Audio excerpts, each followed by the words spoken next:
really just not having a good one. Welcome back to the OB broadcast episode, the angriest podcast I've recorded thus far. It's just a real pain in the ass.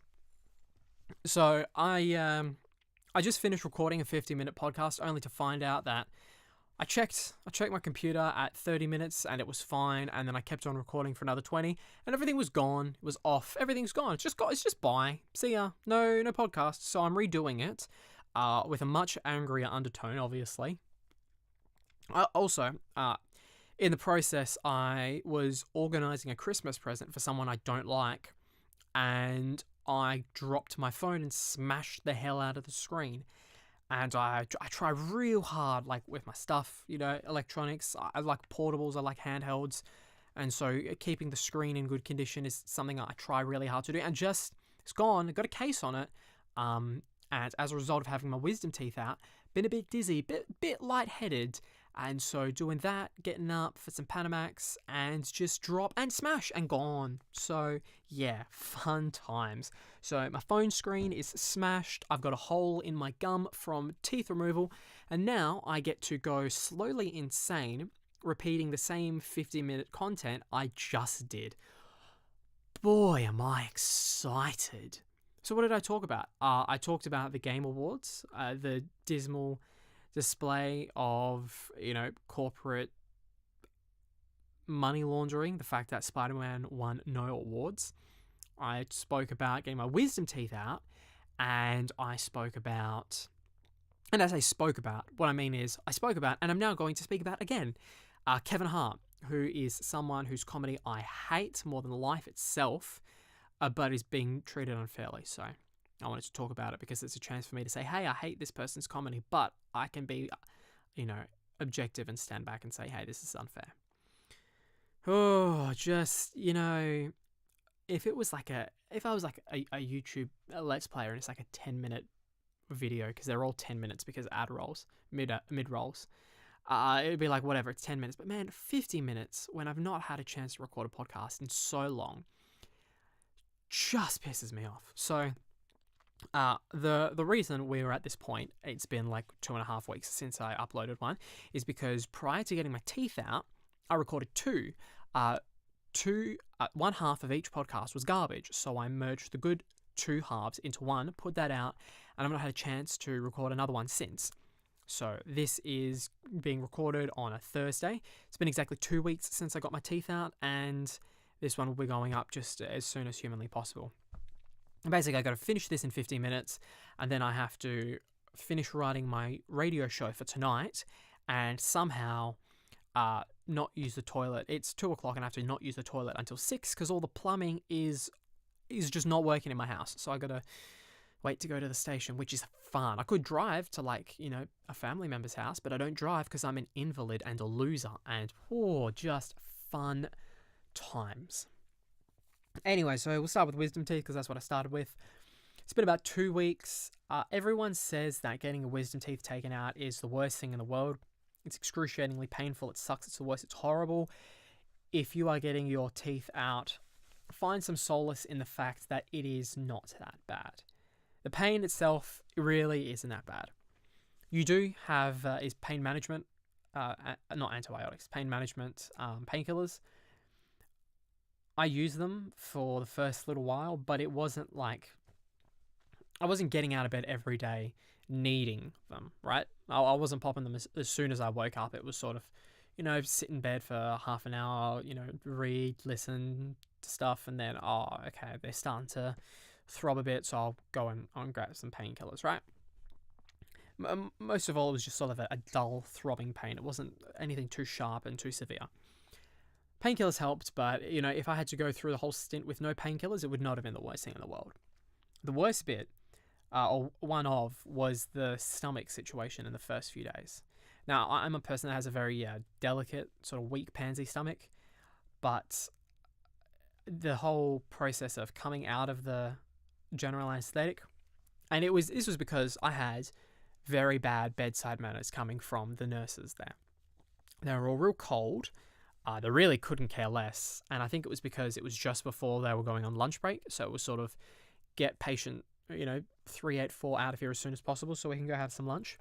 I think that was part of it. They were just real cold and unreceptive. The nurse basically sat me upright 5 minutes after coming out from being under the general anesthetic, and for someone who gets pretty sick and nauseous easily, was not ready to get back up.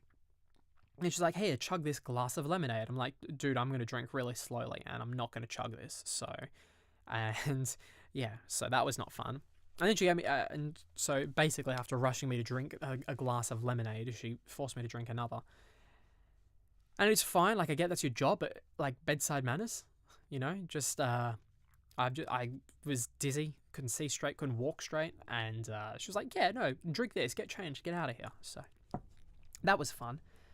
The other thing is like eating for the first couple of days sucks because for me, I found myself only being able to eat like yogurt and mashed potato and scrambled eggs. And there's a really weird feeling of limbo where you're full of like content, but you haven't really eaten anything. Like you haven't chewed anything. You've not really swallowed anything. I mean, you have, but it doesn't feel like you have. So you're full, but you're sort of empty. And of course, that in conjunction with the Panadine Forte, which is sort of like the codeine painkillers I had, sort of got me kind of backed up. And you know what that means. So that sucked for a few days. The whole not being able to open your mouth to put food in it also kind of sucked. Like you could only really open your mouth so much. I've now got like a full range of motion in my jaw. So yeah, awesome. No, everything's back to copacetic. I've still got one stitch on the bottom left side of my mouth, and that's just to keep something closed. And on the right hand side, I've got a big old hole in my gum that is, slightly larger than a grain of rice, which doesn't sound large, except when you start to think about the fact that it is in your gums. Like on the line, on like the tooth rail, the jawbone, right? Not like in the side of my gums, but just like on where just behind it, basically my last tooth is like a big hole, slightly larger than the size of a grain of rice. The size of a grain of rice, which makes eating rice pretty difficult because you're just sort of getting stuff stuck in there. You have to do 4 saltwater baths a day and 4 Listerine antibacterial mouthwash baths and gargles a day, and you're going to alternate it, so you're doing 8 of those a day for 2 weeks. Didn't think I was very good at scheduling, like regimented activities, but if you do it every 2 hours, it seems to be pretty manageable to get them all done in a day. I was really worried about forgetting, but mind you, now I'm down to 4 salt water baths a day, and I've done 2 today, and I was worried. Well, I guess I forgot what time it was, and I was worried that I hadn't done enough today. But no, I guess if I have one more once I've done this, and then one after dinner, I should be right. But yeah, I've got to prep my radio show tonight. I don't know if I mentioned it in this podcast or the last one, because I'm so mad. It sounds like I'm just like laughing and really cheery, but I am just seething. I'm just so upset. I'm going to be checking my computer every 10 minutes to make sure things are still recording. Oh, here's me moving the blanket in my pillow fort. Hey, you still recording, computer? Yeah, you are for now. I wouldn't be surprised if it craps out on me again, because why wouldn't it? I hate Christmas time. I really do. I hate Christmas lights. I hate Christmas carols. I only like, very few Christmas specials of things. Kenny vs. Spenny special, 8 out of 10 cats, Big Fat Quids of the Year. Don't like Home Alone, all the Christmas movies, Meet the Parents, the Santa Claus, all that crap. Hate it all. Hate having to spend like 5 hours a day. No, it's more than that. Like when you see it, it's like you're spending 6 or 7 hours with family, and like 1 hour of that is eating, and the rest is just like sitting around because everyone's too polite to say that it's time to go because you have other people to see, but nobody wants to say it, but everyone's thinking it. That's awful. I do like giving gifts because I just do, especially in the last couple of years when I've been doing some woodwork and making them. It's nice to make a gift and then give it. It's not so nice when like you go to the effort to like, make or get something people will really like, and then they get you nothing or something you couldn't care less about in return. It's not about like a greed thing. It's just like, hey, I've gone to some level of effort to get something I know you would at least enjoy, and it very much looks like you've gone to no effort for me. So it's not about receiving, it's just about, showing some mutual respect that the person you've made the effort for makes some effort in return. In saying that, I do like gift giving.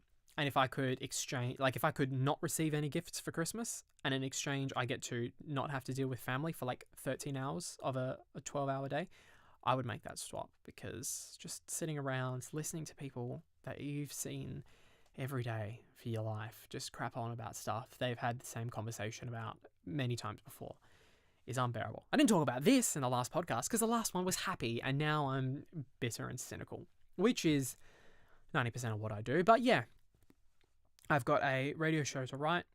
I got one talk break done, and I'm going it's the Kevin Hart thing, and I'm going to talk about that later. I don't know what else I'm going to talk about. I really don't know, man. I don't know how, ideally, I'm trying to get a job in radio, but I don't know, man. I'm going to need a producer, because it takes me a couple hours to come up with 3 talk breaks for one radio show.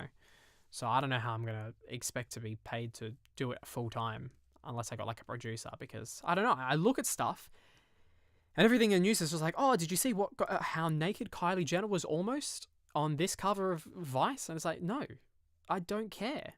And it's everything. You open any social media app and it's all the same stuff. And I'm really worried that if I ever get roped into I say roped into like it's something I don't care about. If I'm ever lucky enough to get a radio job, they're going to be okay, so first you're interviewing Katy Perry, and then you're going to talk about Justin Bieber's new line of shoes, whatever. And it's I can feign interest, and I can pretend to feign interest, but man, it's just it would be soul crushing. Imagine getting your dream job, but then having to do just the most vapid conversation ever. Speaking of vapid conversation, how about we talk about the video game awards? See, there would have been more of a laugh there if I wasn't so dismally upset about smashing my phone and having a podcast die, and also having to write a radio show. What else did I talk about? Yeah, just in conclusion with the wisdom teeth thing, it sucks. It's not the worst thing in the world. If you're getting them out, the pain is not super bad. Just don't try and open your mouth right away. Try and have a good variety of soft foods that you can eat in the first few days. Make sure you're really regimented with mouthwash and cleaning, because you don't want to get any food stuck, because that would be the worst, I imagine. Other than that, it's just a good chance to, sit back and do nothing for a week or two. Anyway, I picked up Red Dead Redemption, as you can tell from the title, to play because I expected that I would be out of commission for a little while. And I thought that was a game that has a lot of hours of content I could put into it to enjoy while I was out of commission. And it turns out I was right. There's a lot of hours to play in that. But hey, we'll get into Red Dead Redemption in just a minute. And by just a minute, I mean sort of 12-ish. You won't be surprised to know that I'm upset that Spider-Man won nothing. I think it is a theft. I think it's robbery. And I wouldn't be surprised if during these sorts of video game events, they say, okay, well, we're going to pay you this much money to vote for Red Dead Redemption. And then is it Insomniac? I'm sure it is. They said, we're not going to pay any money. You just vote on which game you think is the best. And they said, okay, well, we're going to vote for the people that gave us the most money. I don't know for certain that's how it works, but look, man, I wouldn't be surprised looking at the results. Still don't know how people do a full podcast without having to break every 10-15 minutes for a drink of water, but hey. I'll just edit it out because it's not filmed, so it doesn't matter. So, Game of the Year went to God of War. As you can tell from the title, I've played Red Dead Redemption, and I've also played Spider-Man, and I think both of those games are more deserving of Game of the Year. No, I don't think Red Dead is more deserving. I think it should have gone Spider-Man, then God of War, then Red Dead. And I think that's fair. And I think if you disagree that, you're being unfairly biased and unnecessarily reductive. Fortnite won multiplayer game. Of course it did. I can't wait until that game / Battle Royales die, because it's awful. I hate everything about it. I'm not the only one. And I know there's a whole mentality of, you just think it's cool to hate on Fortnite because it's really successful. No, I get it's really successful, and yeah, more power to you, but you've made a children's game that you're selling gambling to little children in the form of loot boxes, and you're making a whole bunch of people really, really famous and a lot of money on YouTube by exploiting kids' views. And man, I'm just so bitter and cynical when it comes to YouTube stuff, because there are some absolute gems of content creators. Bruce Williker's channel, right? Everything put up is brilliant content. There's people that like Northern Lion that just put in so many hours to making content that is entertaining, good-natured, humorous content most of the time. And then there's just like channels that are like, top 10 Fortnite skins and all. I said a bad word, and I'm trying to keep it family friendly, so I'm gonna have to edit that out. Clap, edit that out. But yeah. So Fortnite won multiplayer games. They're also getting sued by it's like this rapper's name is like something too. It was in a song about Millie Rock. I don't know. He was a rapper, and they stole one of his dances, because of course they did, and they stole the dance from Scrubs, and the dude didn't care because I think he was getting royalties, but this Millie Rock rapper didn't get royalties. So I hope he sues the ever-loving God out of Fortnite, and I hope he's not quiet about it. I hope he doesn't settle it quietly. I hope it's a big, long public thing, and Fortnite loses some respect, because I hate it. And you know what? Disliking the game notwithstanding, I hate the idea of copyright infringement. I hate people stealing stuff and then making money off of it, and that's exactly what they're doing. So even if it's blank suing blank, whatever, I don't care who it is, as long as the person suing for the right reasons in terms of copyright actually win, because it's so hard with online content. It's just impossible. And I spent a lot of time in uni talking about this, but not as a lecturer, but like as a student. But it's just so hard, because copyright laws are so different to what's applicable nowadays. They're just outdated. And really, the only way to assess copyright is just by a case-by-case basis. I truly believe that, because I look into enough of this stuff to know that it's not just, you can't just say a number, and it's like any percent more than that is a breach of copyright, and if it's less than, like, say 10%, it's fine. It just doesn't work like that. Everything is a case-by-case basis, especially in a situation where you're selling someone else's property, and someone else chimed in. It's like, you can't, copyright a dance move, but this is like a sequence of dances, like a choreography, so it's different than just a dance move. Anyway, I didn't talk about that in the last one, but I'm glad I did, because don't like that game. Anyway, Celeste won independent game. I'm pretty sure I said I wanted Florence to win that, I think, but Celeste is a great game, so deserving. Dragon Ball FighterZ, no surprises there. Forza Horizon 4 won the sports racing game. Again, like I said in the other podcast, the Lost episode, it is unfair and insulting that they lump sports and racing together, especially when there's more than enough of each of those to have them as separate categories. But people more intelligent than myself have made this argument many times to no avail. So what am I really doing here?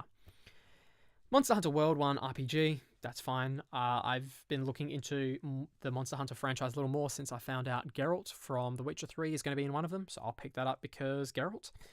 Overcooked 2 won Family Game. I was expecting one of the Mario Party or Tennis to win, but Overcooked 2 is a great game, so. Fortnite won Ongoing Game because there is no justice in the world. Red Dead Redemption won Narrative. I disagree. I feel like God of War should have won Narrative, and then Spider-Man Game of the Year. But what do I know? Yeah, and then there's some esports stuff no one really cares about. This is a thing that I mentioned in the last one. I don't get esports. I can understand why you might want to watch a Let's Play, because it's like getting a game for free, because you're getting the story out of it without actually having to buy it, and you're also getting to watch and get some sort of commentary, some humor, or some commentary out of it, an opinion other than your own and a viewpoint other than your own. So I can understand a Let's Play, but going into like a massive stadium to watch esport makes no sense to me. Just like watching a normal sport makes no sense to me. But hey, maybe I'm just a bitter, cynical recluse. Roger Clark won performance for Red Dead Redemption 2. I very much enjoyed the voice acting in Red Dead Redemption 2. I thought it was closer to cowboys talking to each other than people pretending to be cowboys talking to each other. So it felt very authentic. obviously some of the accents were very over the top, but it was enjoyable to listen to. Overwatch for esports game, that's fine. God of War for action adventure, because of course. Red Dead Redemption 2 for score/soundtrack. Again, I was saying that Red Dead had a good soundtrack, and especially later on in the game, you get more of a sense of how they use sound and music. But I just felt the way that Spider-Man's soundtrack and score really is affected by what you're doing in the game and how you're swinging and how you're fighting and how fast or slow you're moving, and the way the music is adapted to that. I think that affects my opinion on who should have won that award. Dead Cells won action game, a surprise, but a surprise to be sure, but a good one. How does that Palpatine line from episode 1 go? I think it's episode 1. Emperor Palpatine, he says, a surprise to be sure, but a good one. Hold on, let me look this up. A surprise to be sure, but a welcome one. Yeah. Yeah, that's Palpatine. I think it's episode 2. Anyway, it was a surprise that Dead Cells won it, but I'm happy about it. Into the Breach won strategy game. Don't know what that is. Don't play strategy games, really. Combat 2018 was student game. Astrobot Rescue Mission was VR game. I don't even think I talked about the VR game in the previous episode. Return of the Obra Dinn won art direction. Oh, did that win instead of Octopath Traveler? Oh, that's a little disappointing. God of War for studio/game direction. The Messenger for debut indie game, which is what I feel like Florence should have won, but Florence won the mobile games category. Celeste for games for impact. Cloud9 esports team. Red Dead for audio design. Again, the audio design in Spider-Man was phenomenal. So, Ninja for content creator of the year. I'm not going to say it. You're all thinking it. You've all seen it. Everyone said it, so I don't need to say it. Sonic Fox. What? And then 2018 League of Legends World Championship was the best esports event. There's a couple other I missed, but you know what? Wasn't that interesting? Best esports host, best esports moment. Really? If you're into that, I apologize, but really it's not that interesting to me, at least. We'll start talking about Red Dead Redemption because I've been playing it. I have a feeling. I have a way of thinking about prequel games. I don't like them. As a general rule, story-wise, I think it worked in my favor because Red Dead Redemption 2 is not a game you pick up for the story. I think the story is good. I think I've not played the first one, but I know enough about it to know that I think the story in Red Dead Redemption 1 is better. But people are mostly picking up Red Dead Redemption 2 because, loving the first one and also the world, right? People have said, and will continue to say, there's plenty to see, but nothing to do, right? And it's a fairly valid criticism. The world is massive and open. It just feels empty, especially when you're doing, certain challenges and you need to kill and skin specific animals, and you find yourself running all over the map for 15, 20 minutes/hours looking for a badger that has 3 stars, and you just can't find it. And then you just can't find anything. And the world just feels really dead and open. But maybe that's what you want in the American frontier, the final frontier, whatever they referred to the Old West, the Wild West as. But maybe that's by design. Maybe that's just laziness. I don't know. It sounds like I'm being very cynical, but I did really enjoy the game. I'm still playing it. I'm at chapter, I think at the end of chapter 5, and there's sort of 6 and then an epilogue. So I know what happens. Don't try and comment and spoil it because I've already been spoiled by one of the guys at training. Sidebar, I do a couple hours of martial arts training a week. I've only been doing it for 6 or 7 months, so I'm still pretty bad. But yeah, so I was at training and one of the guys, before I picked up Red Dead, spoiled sort of the ending. And I was like, cool, dude. At the time, I didn't really expect to be playing it. I then got my wisdom teeth out and thought that would be the game to occupy my time. And then I came back to training and he spoiled it a bit more, which was fun. But it's fine. Like I said, with games where it's set before another game, I just sort of don't care about the story too much because,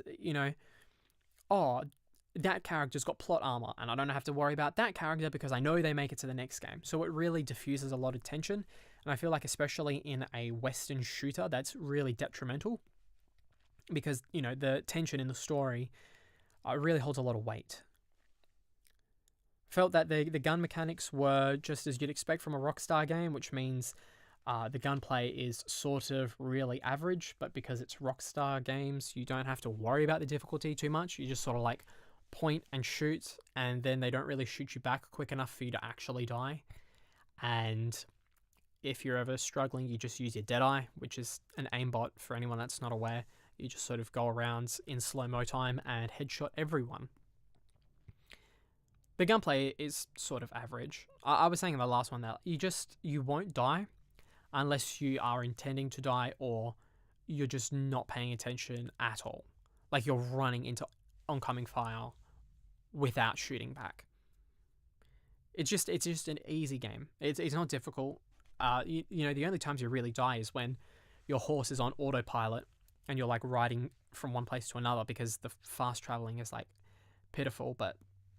And then sometimes a cougar will jump out and kill you because you're brushing your teeth while your horse is on autopilot. Happened too many times to be happy to admit to. To be happy to admit to. Wow, it's just a wonderful sentence. You really use a lot of your best stuff in the first go at recording, and then the second one just isn't up to par. I'm trying. I'm really trying though. And hey, we're still recording, so that's a good sign. The music is enjoyable. You only start to notice music towards the end of the game when they're using it more in the story, because when you're not, it's sort of just like open. Everything's open and empty. And I was saying that, like, if you are the sort of person...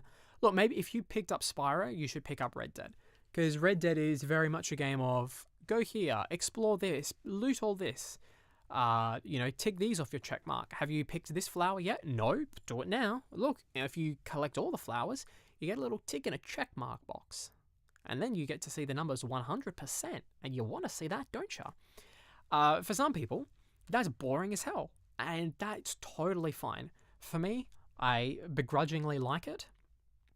And so, I found myself, playing blackjack because, if it wasn't for trophies, I wouldn't do it. But I found myself playing poker and blackjack and picking flowers that I'm never going to use for crafting because you just don't need to. Because you get like 2 hours into the game and you're like, oh, I'm so broke. And then you get like 6 hours into the game. It's like, oh, I don't have to worry about money again. Cool. So it's a little bit disappointing. It's funny because that's the biggest problem with the economy in online. Oh, sorry, that's the biggest problem with Red Dead Online is that the economy's out of whack. Except the other way. In single player, you just get too much money too quickly and you don't have to worry about anything ever again.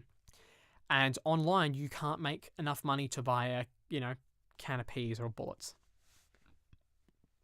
And in fact, the guy that was at training that spoiled the story for me was saying that him and his mates were playing and his mates were just like, yeah, if someone starts shooting at you, just don't bother trying to shoot back because you're going to spend way too much time and money on shooting back and wasting bullets that you're going to need in other missions, and it's just such a grind. So apparently they're fixing it, but I imagine they probably wouldn't have, and it was just like a really good way for microtransactions, because they are sort of the plague on the video game industry at the moment.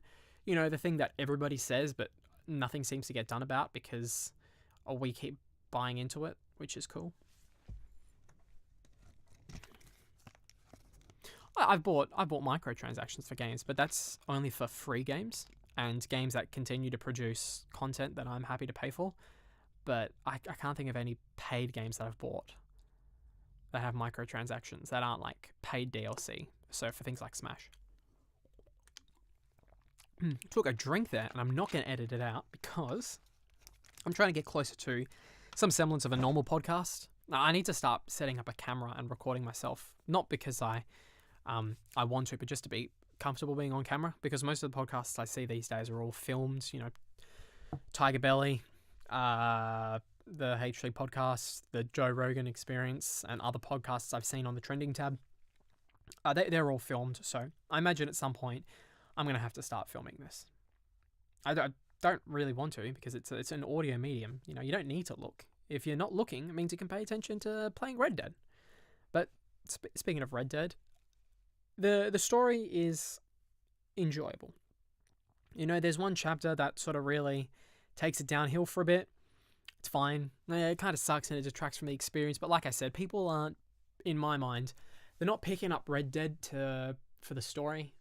While Arthur Morgan is an interesting character and he's very likable, and while it is cool seeing all the characters from Red Dead 1 before the events of Red Dead 1, I think people are just picking it up because they want to run around as a cowboy. They want to ride horses, they want to throw lassos, they want to hunt and trap animals. Not that there's any trapping. They want to rob banks and rob trains and shoot animals. It's just enjoyable. I don't know if you've seen. It's a bit late now, but every the video game journalistic websites, and then the real dodgy like the BuzzFeed versions of them.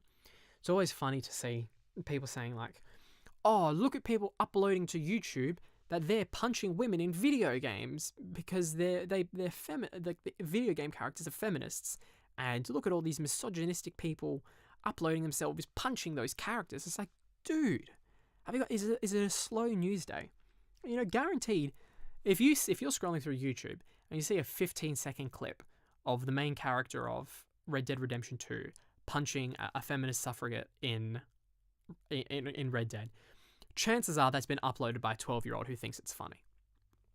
And nobody actually that is not an outlet. That's not creating murderers and rapists and misogynists. It's just some stupid kid being stupid. And all you have to do, and if you think I'm wrong, all you have to do, go to the memories on your Facebook and go back to when you were like 11 or 12, provided you're like, roughly my age. So Facebook was around when you were like 11, 12, 13, 14. Just go back and look at some of the dumb stuff you were posting. It's horrendous. I spent one night just going back and deleting so much stuff, all the way back to like the conception of my Facebook. I've deleted so much stuff. Me publicly liking Facebook pages that just flooded. And this is mostly because like at some point I want to be a radio announcer and, my Facebook's just out there. I want to tidy it up. But between me saying stupid stuff and me liking like 1,000 meme pages back when it was cool on Facebook, it just looks bad. So the moral of the story is, if someone...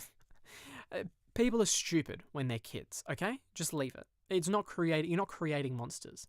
What creates monsters is when you are a parent and then you don't pay attention to your kid and you spend all your time on your phone and then you give them a PlayStation and then they get to do whatever they want and then they don't do their homework and then 5 years later they don't listen and they're, out of control, and then you go, "Oh, well, where did I go wrong?" Whoa, way too preachy. Oh, should you cut that out? Should I cut that out? No. Because I mean, it's right, really. Hey, if you have kids, don't buy them Red Dead Redemption if they're a young child. And if you have a young child that has a PlayStation or any sort of console, don't give them unlimited time and sort of just monitor them and let them play games, but don't let them stay on for like 6-7 hours a day without doing the homework, because that doesn't set up good values for the rest of their lives. Anyway, Red Dead Redemption. Wow, I'm gonna so regret not cutting that out. I might just cut that out. Anyway, back to Red Dead Redemption after that somewhat long and maybe edited out tangent. It's a good game. The challenges are fun if you're the sort of person that likes, ticking off checkboxes. The music is, stylistic. It comes into play when it's relevant, the few times that it is. The main appeal of the game is that it's like this big, wide open world and you just get to play. You get to make your own fun. A lot of people will criticize that. They'll say it's poor game design, makes it kind of bad, makes it kind of suck, that there's nothing to do. You sort of just, ride around on your horse and you just look for, 15 dispersed things across a massive map. And that's not really, it's just sort of lazy game design. That's a fair criticism. It's a fair point. Some people like it. I do. I like going from one side of the map to the other to, skin a cougar and then go to the other side of the map to find another one spawn. And to do that 5 times just to get a little tick and a little bump to my my health bar, and to unlock another piece of clothing that looks cool and has a passive buff to it. I'm fine with that. I enjoy it. And if that's not for you, Red Dead's not for you. There's heaps of games. Go play God of War. All right, so now we are roughly at the time where I checked my computer last time and then continued to record for another 20 minutes or 15 minutes, and then it cut out. So now I'm making sure everything's recording, but hey, we're almost back to copacetic. Let's talk about Kevin Hart. So I dislike every single thing about Kevin Hart except for the person. And what I mean by that is I hate the comedy, I hate the tweets, I hate the Instagram posts, I hate the laugh. I'm sure he's a nice enough person. I wouldn't be so bold and arrogant as to presume that everything he posts online is an accurate representation of himself and that what you see online is what he is like. I'm sure he's a lovely, affable guy in real life, but I just hate his style of comedy. I think he's very unfunny. In saying that, he's pulled out of hosting the 2019 Oscars. And the reason why is some tweets surfaced from 2011 where he made some jokes that were off color by today's standards. And when I say resurfaced, I mean someone went looking for it. So it's like, oh, Kevin Hart's hosting the Oscars. Let's just scour through everything he's done and we'll try and find some dirt. And they did. They found some homophobic tweets, joke tweets, tweet jokes. The problem is, these are jokes. They're very obviously jokes. When you read them, that they are homophobic. It's homophobic, but it's also a joke.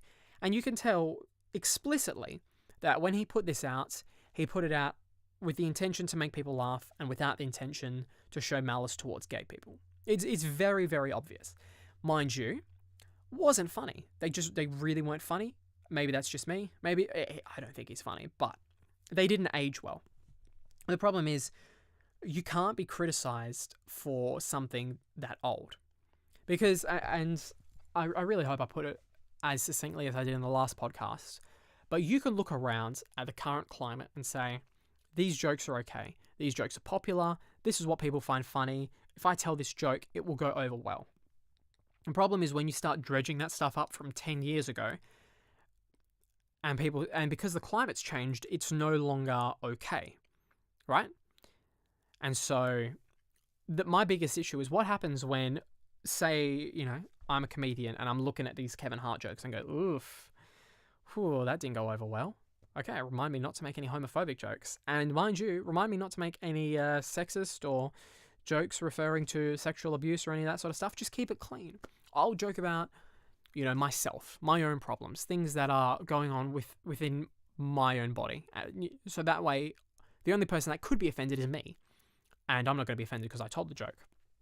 And you think that's a safe joke, it's not offending any of the people, and it's not causing any of the controversy that's controversial at the moment. Problem is, what happens in 10 years' time when the climate changes and people look at your old tweet and go, did you make a joke at your own expense? Oh, you can't do that, because that promotes a negative self-image, and then people reading that it's gonna, in their mind, propel their own negative self-image ideas, and then they're gonna, be suicidal because you making that joke at your own expense is going to get them thinking about the negative traits about them. And look, I know this is a real stretch, but you get what I'm saying. You can make a joke that is super safe, not controversial at all, but climates change. Not climate change, which is a real thing. But no, the comedic and controversial climates change. And what's okay now won't be okay in 10 years. And what was okay 10 years ago is not okay now. But you shouldn't be, called out for that. It's not your fault. Everything you do now, right? And I don't want to liken this to slavery because it's a real far stretch. But if you just think about how normal it was, awful, absolutely awful, slavery, 100%, 150%, terrible, bad thing. But it was normal back then for, the people owning slavers. They didn't think they were doing anything wrong. They were bad people. It was a bad thing to do. But then the climate changed and, now it's universally, everyone says it's a bad thing. It's a similar sort of thing. Back then, a homophobic tweet wasn't that bad. It was a joke. Someone found it funny. Sure, put it out there. Now, people are more sensitive. People are more conscious about being equal and, being fair to all sides, not making fun of just one. And that's where I think what iDubbbz said is particularly relevant. Everyone knows who iDubbbz is, so. But he said either everything's okay to joke about or nothing's okay to joke about. And I truly believe that, with the caveat that you've got to say everything's okay to joke about if you joke about everything. Right? Because it is, you know what? It is okay. If you're if you're a black guy, you can go up there and you can make black jokes. And then you can make white jokes and Jew jokes and Italian jokes, whatever. But you can't. So it is okay to make fun of everything. Everything is fair. But you can't just make jokes about one. Because if you start making jokes about, just one race, then you're a racist. Even, it's a really hard, it's a really grey area. Because you could say, well, it's just, I'm just doing it to make people laugh. But it sort of looks bad if you're just, harassing one particular race. But if you're joking about everything, every race, every person, then it's fair game. Because you're not attacking one person. And even if you hear a joke, oh, well, what is it with these tall people? They're all, tall and arrogant, and they look down at you, both physically and metaphorically. You might listen to that and go, oh, well, he's really targeting me. But he's not. It's a joke. And just because it applies to you, it doesn't mean you should take offense to it. Because it's there, and provided it's done without malice, it's there to make people laugh, is essentially the bottom line.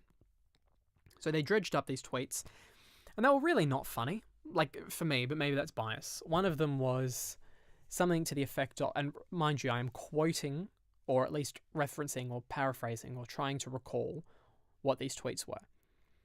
One of them was along the lines of, if I come home and I see my son playing with my daughter's dollhouse, I'm going to break the dollhouse over his head and say, don't play with dolls because that's gay. Now, obviously, he's not going to attack his son. And obviously, probably, he doesn't actually think that playing with with a boy playing with dollhouses is going to make him gay. It's just sort of like a, haha, I break a toy because I'm angry and confused. Right? It's not. He doesn't believe it, but it's a joke. And I'm sure someone found it funny. Just because I didn't laugh doesn't mean it's a joke. It doesn't mean it's not a joke, rather. Another one was he referred to someone, I forget who, as looking as gay as a billboard for AIDS. I think there was something else about, like, if you have the ability to prevent your son from being gay, you should do it. Now, you have to say that all of these are homophobic, yes. But they're not done with malintent. He's not doing it to try and, bring down gay people. Well, he's just trying to be funny. And just because they're not necessarily the funniest jokes, it doesn't mean he can't tell them, and he doesn't mean he can't host the Oscars in 10 years' time. And it's perfectly summed up by the Lewis Spears sketch called Fired. I didn't just pull this from Reddit. I've been following Lewis for a long time. He's an Australian comedian, as well as radio host and personality on the YouTubes. He made this sketch, and roughly he's equating it, the whole Kevin Hart fiasco, with someone that is a graphic designer being fired for bad graphic designs they made in the past for someone else. And the bottom line essentially is that this was 10 years ago, I can improve and change, and I have improved and changed, so why are you holding me to something that happened so long ago? And that was the serious part of it, and the punchline was, oh, well, I would, but, Twitter's angry, so... I will link that in the description if you want to go and check it out, because I think it's a great sketch, and while there's a lot of humor in it, there's a lot of truth in it. There's so much of just being outraged for the sake of being outraged. I think it's just detrimental. Okay, well, in summary, this was a bit of an angrier podcast. I apologize. I just, it sucks losing like an hour of work. But Red Dead Redemption is a solid game. If you like, riding around listening to podcasts while you play a game, it's enjoyable. It's fun. It's fun shooting. It's fun looting and rooting and tooting. Kevin Hart should, hate saying it, he should host the Oscars. He shouldn't have been bullied out of it. It's not fair. He said so himself. He changed and has grown since then. And what was okay back then is not okay now. And he's not telling those jokes now. They tell him bad jokes now that are not funny, but they're not offensive. And getting your wisdom teeth out is not the worst thing in the world.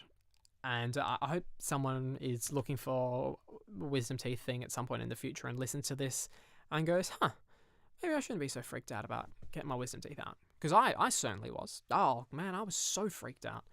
And I was worried, I was concerned, but it's very manageable. So thank you for listening. I'll be back hopefully next week, hopefully with a less angry podcast. Thank you for listening. Leave a comment about what... Leave a comment on what I said this podcast is going to come back in 10 years to bite me in the butt. All right, thanks. See ya.